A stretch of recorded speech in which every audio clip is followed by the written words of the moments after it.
update tayo sa mga alaman ko at mga ginagawa sa mga weeks na to.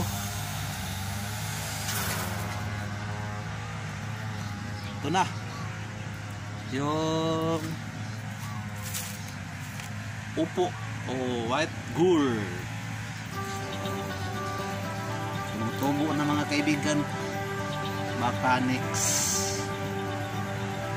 Next week ita-transfer ko na ito dun sa kabila para itanim at yan ang release. Ito tayo ba yung talong po, talong maliit pa lang, maliit pa.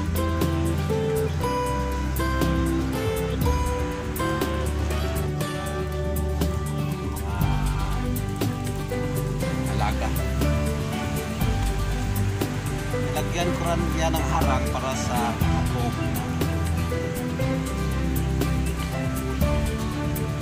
Yan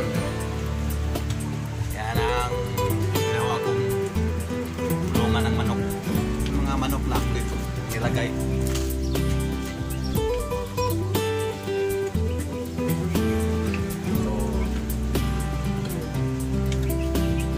So, pasok tayo, pasok ng kaibigan.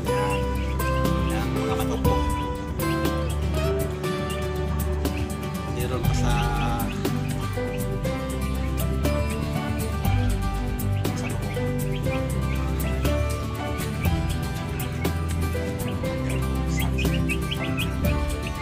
sa bigay. Kaya dito sa kaibigan ko sa Facebook house. Saka itong mga 4-day-old chicks ko na medyo malaki na. Hello, hello. Hello, hello. Hello. Lagyan ko ng ilaw.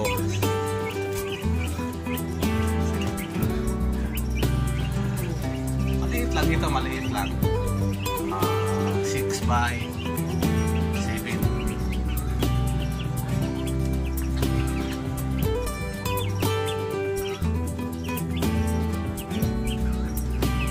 Hindi yan tatalon. 9, 10, 11, 12, 13, 14. 6 days na pala itong mga broiler ko. Ito siyan, nangingitlog na yan dito yan itlog nya, kita nyo ba? Naran, isa pa lang yung itlog nya.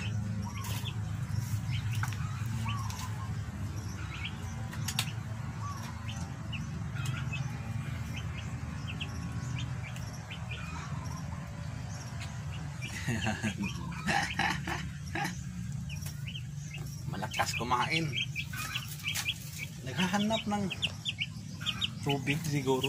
Dito man lagayan ko ng tubig. Doon tubig ko. Lagay ko lang doon tubig. Ano tubig dyan? Tara.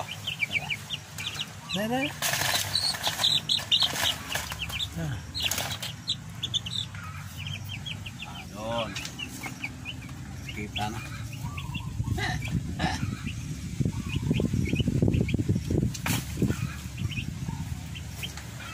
Nasasanay na kasi sa yung maliit na kuwan.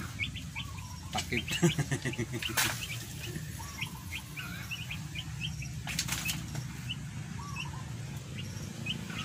So yan lang muna mga kaibigan ko.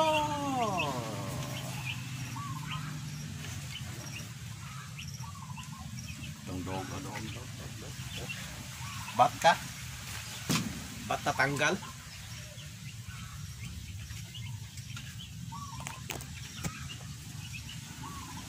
Okay. Isa pang aso.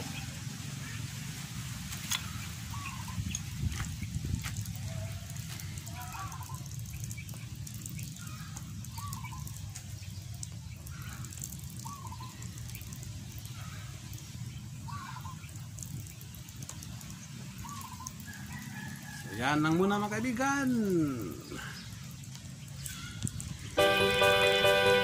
Thank you for watching. Like and subscribe. Update lang yan.